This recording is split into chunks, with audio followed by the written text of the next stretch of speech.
Hey math fans, and welcome to Limitless Math. Today we're diving into a topic that unlocks a whole new level of equation solving. Have you ever wondered what to do when your equation has variables like x on both the left and right side? By the end of this video, you'll not only know exactly how to solve them, but you'll have the confidence to tackle more complex problems. Our goal is simple. We will learn to solve these equations step by step, building up your skills from the ground up. Before we jump into the how, let's clarify what we're talking about. An equation with variables on both sides is, well, exactly what it sounds like. You have an equal sign and a term containing a variable on each side of it. In an equation like this, for example, 5x minus 2 equals 2x plus 13, you can see the variable x appears on both the left side and the right side. The whole goal of algebra is to isolate the variable, which means getting it all by itself on one side of the equation. To do that, we need to gather all the terms with the variable onto one side. We achieve this using the same fundamental principle we use for any equation. We must keep the equation balanced. Remember the balancing rule. Whatever you do to one side of the equation, you must do to the other. Think of the equal sign as the center of a scale. To keep it balanced, both sides must remain equal. Let's explore this with our first guided example. Our first problem is a great place to start, as it clearly illustrates the main steps. Let's solve the equation 5x minus 2 equals 2x plus 13. Our objective here is to find the single value for x that makes this equation true. We need to isolate x. Look at the variable terms on both sides. On the left, we have positive 5x. On the right, we have positive 2x. Step 1 is to decide which side you want to collect your variables on. A common strategy is to move the smaller variable term to the side with the larger variable term. This often helps you avoid working with negative numbers. In our equation, 2x is smaller than 5x, so let's move 2x from the right side to the left. To do this, we need to perform the opposite operation. Since it's a positive 2x, we will subtract 2x from the right side. And to maintain balance, we must do the exact same thing to the left side. So we write minus 2x on both sides, vertically aligning with our like terms. Now let's simplify each side. On the left, 5x minus 2x gives us 3x. We bring down the minus 2. On the right, 2x minus 2x is 0, so that term cancels out completely, leaving us with just 13. Great! We've successfully isolated the variable term. Now we have a two-step equation, which you might already be familiar with. Step 2 is to isolate the variable, x, by getting rid of the other numbers on its side. First, let's address the constant term minus 2. To get rid of minus 2, we perform its opposite, which is to add 2. We add 2 to the left side to cancel the minus 2, and to keep our scale balanced, we must add 2 to the right side as well. On the left, the minus 2 and plus 2 cancel, leaving us with 3x. On the right, 13 plus 2 equals 15. Now we have 3 times x equals 15. The last step is to undo the multiplication. The opposite of multiplying by 3 is dividing by 3. We divide both sides by 3. This gives us our final answer. X equals 5. This is the value that makes the original equation true. You can always check your work by plugging your answer back into the original equation. 5 times 5 minus 2 is 23. 2 times 5 plus 13 is also 23. Since 23 equals 23, we know our answer is correct. We have successfully solved our first equation with variables on both sides. That first example was a great warm-up. Now, let's look at an equation that might appear a little more complex at first glance. Consider the equation 3 times the quantity x plus 1 equals 18 minus 2x. This problem introduces a new element, the distributive property. Before we can even think about moving variable terms, we need to get rid of those parentheses. So, our new first step is to distribute. We multiply the number outside the parentheses by every term inside. On the left side, we have 3 times the quantity x plus 1. So we multiply 3 by x, which gives us 3x, and we multiply 3 by 1, which gives us 3. The equation now looks like this. 3x plus 3 equals 18 minus 2x. Perfect. Now we've transformed this into an equation just like our last one. We have variable terms on both sides, and we need to get them together. Remember step 2. Move the variable term. We want to collect all the x terms on one side. Let's look at our x terms.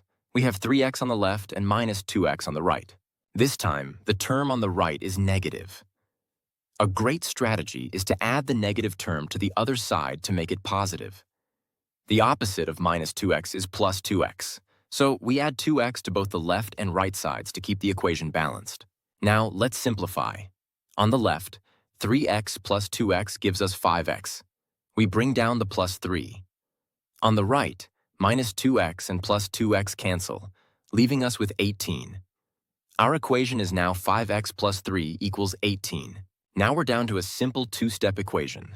Step 3 is to isolate the variable. Our goal is to get x by itself. First, let's get rid of the constant plus 3. The opposite of adding 3 is subtracting 3. We subtract 3 from the left to cancel it out, and we subtract 3 from the right to keep our equation in balance. On the left, 3 minus 3 is 0, so we're left with 5x. On the right, 18 minus 3 is 15. The equation is now 5x equals 15. Our final step is to undo the multiplication. Since 5x means 5 times x, we do the opposite and divide both sides by 5. And there you have it. X equals 3. We first use the distributive property and then the same two-step process. Let's quickly check this. 3 times the quantity. 3 plus 1 is 3 times 4, which is 12. On the other side, 18 minus 2 times 3 is 18 minus 6, which is also 12. 12 equals 12, so our solution is correct. You are doing great. Now let's tackle a more challenging problem, one where the variable terms on both sides are a bit more complex. Let's solve the equation. 16 minus 2 times the quantity d plus 1 equals 12 minus 3 times the quantity d plus 5. The structure here is the same, but we have to distribute on both sides of the equal sign. So, step 1 is to distribute. But notice something important. It's not just a 2 and a 3, it's a negative 2 and a negative 3. Let's work on the left side first. We have 16 minus 2 times d, which is minus 2d. And we have negative 2 times 1, which is minus 2. Now for the right side. We have negative 3 times d, which is minus 3d. And we have negative 3 times 5, which is minus 15. The equation is now 16 minus 2d minus 2 equals 12 minus 3d minus 15. Great! We've cleared the parentheses. But wait, there's a new step we can take to simplify this. This is step 2. Combine like terms. We need to simplify each side of the equation before we start moving terms from one side to the other. Look for terms on the same side that don't have variables, or that have the same variable. On the left side, we have 16 and minus 2. These are constant terms. Let's combine them. 16 minus 2 is 14. So the left side simplifies to 14 minus 2. Now let's look at the right side. We have 12 and minus 15. These are also constant terms. Combining these, 12 minus 15 is minus 3. The right side simplifies to minus 3d minus 3. Now our equation is much cleaner and easier to work with. We now have 14 minus 2d equals minus 3d minus 3. This looks like the problems we were solving before. Step 3. Move the variable term. We have minus 2d on the left and minus 3d on the right. Minus 3d is the smaller, more negative term. Let's move it. To move minus 3d, we do its opposite. We add 3d. Add 3d to both sides of the equation. On the left, 14 plus 3d minus 2d is 14 plus d. On the right, minus 3d and plus 3d cancel out, leaving us with minus 3. Our equation is now 14 plus d equals minus 3. We are on our final step. Step 4. Isolate the variable. The variable d is being added to 14. To get d by itself, we need to do the opposite of adding 14. We subtract 14 from the left side to cancel the plus 14. And we subtract 14 from the right side to keep our equation balanced. This gives us d equals negative 17. See? Even with a more complex problem, the strategy is the same. Just remember your order, distribute, combine like terms, move the variable, and then isolate it. While we won't do the full check here, it's always a good habit to substitute d equals negative 17 back into the original equation to ensure both sides are equal. Let's move on to a real-world application. Solving equations isn't just a classroom exercise. It's a skill you can use to solve real-world problems. Let's look at one now. Imagine this. You're trying to figure out if it's better to get a gym membership or just pay per visit. Gym A has a membership fee of $100 and then charges $5 for every visit. Gym B has no membership fee but charges $15 for every visit. The question asks for when the total costs are the same. This tells us we need to set up an equation where the cost of Gym A equals the cost of Gym B. Our goal is to find the number of visits where the cost of Gym A is exactly equal to the cost of Gym B. First, let's write an expression for the cost of each gym. Let's use the variable V to represent the number of visits. For Gym A, the cost is the $100 membership fee plus $5 for every visit. So, its cost is 100 plus 5V. For Gym B, there's no membership fee. The cost is simply $15 for every visit. So, its cost is 15V. Now, the problem asks when the costs are the same, so we set them equal to each other. This gives us the equation. 100 plus 5V equals 15V. Notice that our variable V appears on both sides. Step 1. Move the variable term. We want to collect all the V terms on one side. It's often easiest to gather them where there's already a V term. We have 5V on the left and 15V on the right. Let's move the 5V from the left. To do that, we subtract 5V from both sides. On the left, 5V minus 5V cancels out, leaving us with 100. On the right, 15V minus 5V is 10V. Our equation is now 100 equals 10V. Step 2. Isolate the variable. The V term is being multiplied by 10. To get V by itself, we need to do the opposite operation. We divide both sides of the equation by 10. 100 divided by 10 is 10, and 10V divided by 10 is simply V. So we find that V equals 10. But remember, this is a word problem. We need to answer the question in context. The question asked for the number of visits where the costs are the same. Our answer is that the costs are the same after 10 visits.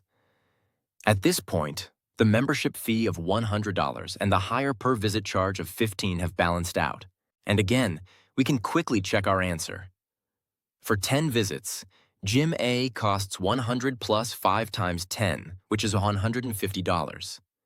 Gym B costs 15 times 10, which is also $150. It works. Let's quickly recap what we've learned. We'll build a clear, step-by-step process for solving any equation with variables on both sides. We've seen that the key to solving these equations is to first combine your variable terms onto a single side. This is your ultimate goal. Here is the 4-step process. Step 1. Use the distributive property to clear any parentheses. This creates a more manageable equation. Step 2. On each side of the equal sign, look for and combine any like terms. Simplifying first makes the next steps easier. Step 3. This is the key for equations with variables on both sides. Pick a side and move all the variable terms there. You want all the x's, y's, or v's together. Step 4. Now you've got a 2-step equation. Perform opposite operations to isolate your variable and get your answer. And always remember the golden rule of algebra. Whatever you do to one side, you must do to the other. This keeps your equation balanced and ensures the solution is correct. Solving equations with variables on both sides is a foundational skill in algebra that will serve you well in many areas of mathematics and science. You now have a powerful step-by-step method to solve these problems confidently. And you've seen how to use this skill to solve a real-world application. Your math skills are not just limitless, they are now growing more powerful. I hope this video helped make this topic clear and accessible. If you found this lesson helpful, please give this video a like and share it with a friend.